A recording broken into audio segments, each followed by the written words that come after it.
চলুন দেখে আসি ক্রিস গেল কোন দেশের বিপক্ষে কত রান করেছেন।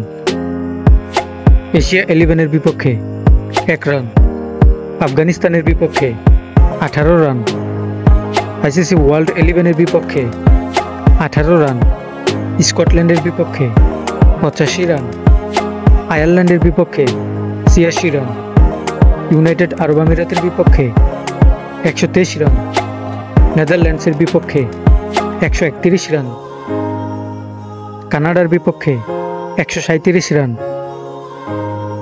কেনিয়ার বিপক্ষে 384 রান, শ্রীলঙ্কার বিপক্ষে 1219 রান, বাংলাদেশের বিপক্ষে 1227 রান, পাকিস্তানের বিপক্ষে 1480 রান, অস্ট্রেলিয়ার বিপক্ষে 1868 রান, জিম্বাবুয়ের বিপক্ষে 2047 রান,